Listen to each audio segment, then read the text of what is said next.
Thanks for staying tuned to STL Live. I'm Sarah Thompson, and again, I'm joined by Greg and Priscilla Hunt from Better Marriages. We've been talking about the international conference that's open to people to go to this weekend at Westport. But I want to continue on the topic of marriage. I mean, we were talking about sort of the tips to a long, healthy, successful marriage.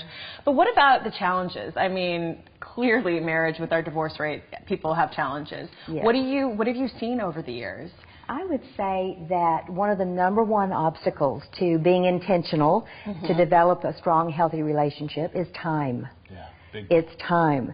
And time for each other? Time for each other, and time to do that intentional work of learning the communication skills and talking from the heart to heart, beyond shop talk, beyond the repairman is coming today and Susie has to be at school at this time, and we spend so much time in our busy schedule just taking care of business that we sometimes don't have the opportunity to focus on the relationship. Staying current with each other, taking the emotional temperature of our relationship, of our partner, caring enough to know what's going on in their lives, how they're feeling about all of that, and just kind of experiencing our lives and savoring the fact that we're in relationship. How do you recommend doing that? I mean, I know that with 2 little children, I mean, it is like dinner is kind of a checklist of, hey, did we do this? Did we do this? Did we do this? And we try to make that time at the end of the evening, but you're exhausted. I mean, what do you, and couples go through different stages, especially if they have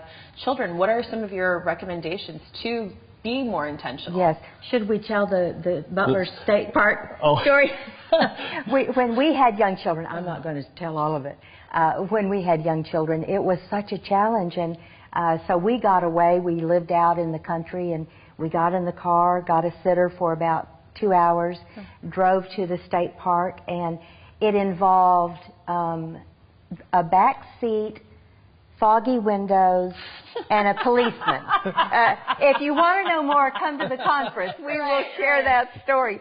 But sometimes you just have to be creative, and whatever works for you. The story of the couple that came? A young couple that we got to know in Shreveport that was struggling to find any time because they had 3 kids and they were all young and they were both busy. Both of them had professional lives. They struggled to find time. And we really worked with them until they could find 30 minutes of uninterrupted time once per week where they could actually sit down and have a check-in with each other and find out what was going on in their relationship. And they began to honor that in the spirit of being intentional. I want to talk about, too, you mentioned in terms of conflicts, you briefly mentioned in the first segment, finances. Because when you hear about divorce, one of the main reasons is finances. What do you see as, how does that become conflictual in a marriage? Well, part of it is that you've got different styles. So you have one person in the marriage that is a saver and the other one's a spender, and they have their own personal background and history. Learning how to collaborate across those differences is a big deal. But the key is, whether it's finances or any other topic, there's some basic skills for being able to listen effectively to one another, understand each other better, problem solve together.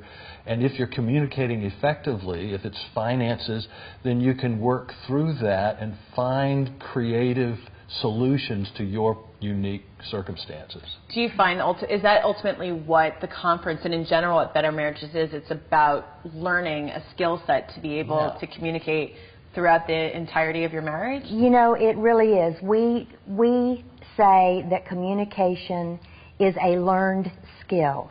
We think it's osmosis. We think because we've talked since we were 1 year old, but there's a lot more to communication than talking.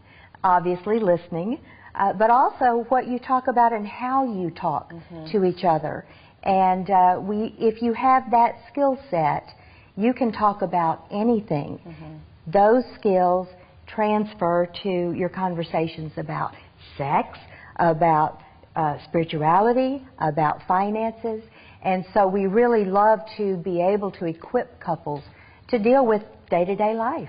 Before we wrap things up, I have to say happy anniversary. Yes, thank you. What's your, very quickly, if you had to sum it up in a few seconds, the key to a 39-year marriage? For me, I guess if I had one word, it'd be best friend. Oh, good one. I love that word. That's the anniversary. I love it. All right.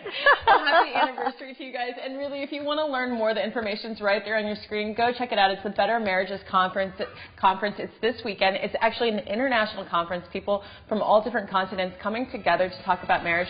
This is non-sectarian. It's nothing connected to any religious affiliation. It's open to all couples, including unmarried couples, but who are committed couples, and same-sex couples as well. So if you have any questions, go to their website or email Priscilla at phunt@bettermarriages.org and check it out. It's all this weekend. You can find something for everyone there, right? Every day. And again, happy anniversary, and thank you so much for joining us. Well, when we're done, when we're not done yet.